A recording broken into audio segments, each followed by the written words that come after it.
नमस्कार दोस्तों, पिता के संपत्ति में बेटी का अधिकार इस टॉपिक के ऊपर आज हम बात करने वाले हैं और सुप्रीम कोर्ट ने जो 4 फैसले दिए हैं उसके ऊपर हम आज बात करने वाले हैं और पूरी कोशिश करने वाले हैं कि आपको समझाने की कि पिता के संपत्ति में बेटी का अधिकार किस तरह से होता है। एक बेटी को अपने पिता के परिवार में संपत्तियों पर क्या अधिकार होंगे, शादी के बाद भी बेटी को पैतृक संपत्ति में कितना अधिकार होता है। और तीसरा सवाल है, एक सवाल और भी काफी बार पूछा जाता है कि मान लीजिए पुत्री की डेथ हो गई तो क्या उस पुत्री के बच्चों को नाना की संपत्ति में अधिकार दिलवाया जाएगा कि नहीं, कैसे मिलेगा, उसके ऊपर भी हम आज बात करने वाले हैं। तो एक बार पुत्री सदैव पुत्री, ये बात सुप्रीम कोर्ट ने अपने ऐतिहासिक फैसले में विनीता वर्सेस राकेश शर्मा में कही थी, जिसके पीछे उद्देश्य ये था कि शादी के बाद भी बेटी बेटी ही रहती है। ऐसा नहीं हो सकता कि शादी के बाद बेटी बेटी ना रहे या उसका कोई और स्थिति हो जाए।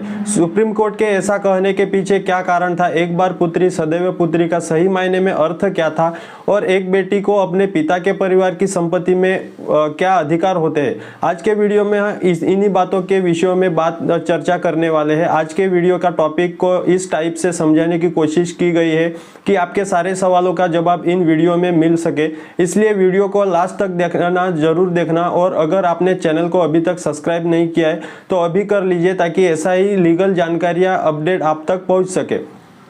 तो दोस्तों, हिंदू उत्तराधिकार अधिनियम के एक मामले में सुप्रीम कोर्ट ने यह कहा था कि एक बार पुत्री सदैव पुत्री, इसके समझने की कोशिश करते हैं। परिवार में एक तो होते हैं मेंबर्स और एक होते हैं सहभागीदार।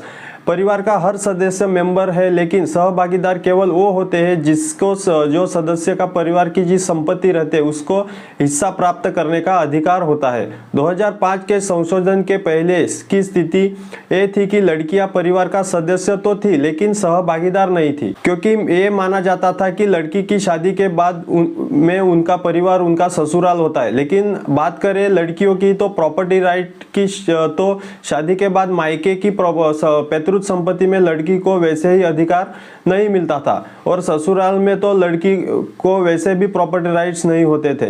या हालांकि पिता की सेल्फ एक्वायर प्रॉपर्टी में पुत्री का अधिकार 1956 से ही रहा है, लेकिन फिर भी पिता की पैतृक संपत्ति में बेटी को अधिकार नहीं माना जाता। इसलिए सुप्रीम कोर्ट ने कहा था कि एक बार पुत्री सदैव पुत्री, यानी कि शादी के बाद भी पुत्री पुत्री ही रहती है और केवल शादी हो जाने के कारण उसके कोई संपत्ति अधिकार खत्म नहीं होते।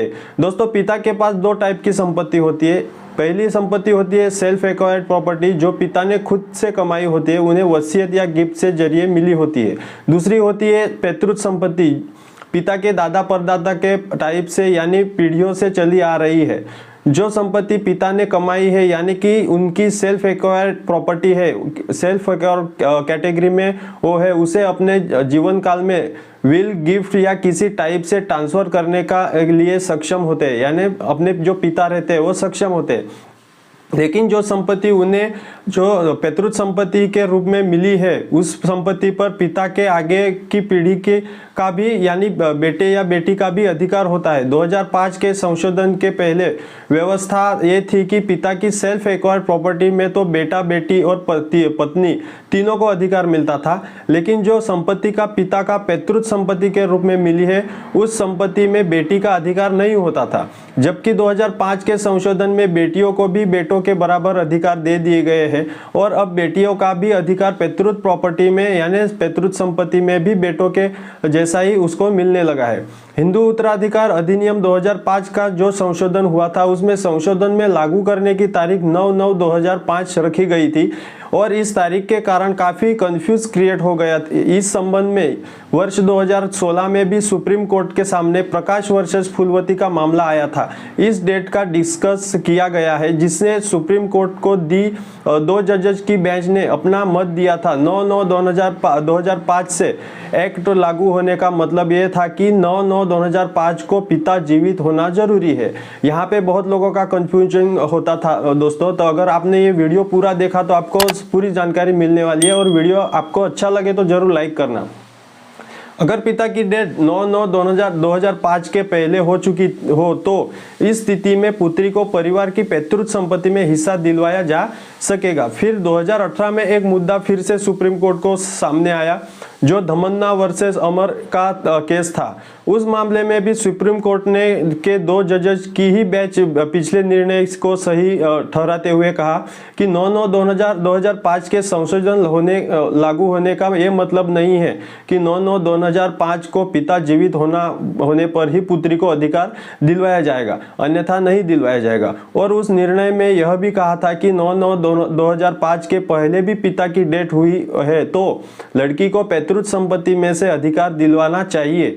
और 2016 और 2018 दोनों की मामले एक ही पॉइंट पर थे और दोनों सुप्रीम कोर्ट ने परस्पर विरोधी डिस्कस किया था और दोनों डिसीजन में 2-2 जजेस की बेंच थी। जब विनीता शर्मा राकेश शर्मा का मामला सुप्रीम कोर्ट के सामने आया था, उसमें भी यह पॉइंट था कि इसलिए सुप्रीम कोर्ट की 3 जजेस का बेंच बनाई गई और तीनों जजेस की बेंच में अपना डिस्कशन दिया था, यानी कि 9/9/2005 को पिता जीवित है अथवा पुत्री नहीं, पैतृक संपत्ति में अधिकार दिलवाया जाएगा और बेटी को पैतृक संपत्ति में वैसे ही हिस्सा होगा जैसे कि एक पुत्र को होता है। इस मामले पर अपने निर्णय में सुप्रीम कोर्ट ने लिखा था, एक बार पुत्री सदैव पुत्री। इसके पीछे सुप्रीम कोर्ट के कारण भी बताया कि 2005 में जो संशोधन किए गए थे उसका उद्देश्य बेटी को बेटे के समान अधिकार दिलवाना था। इसके लिए 9/9/2005 को पिता जीवित है या नहीं, इस बात पर कोई भी फर्क अर्थ नहीं है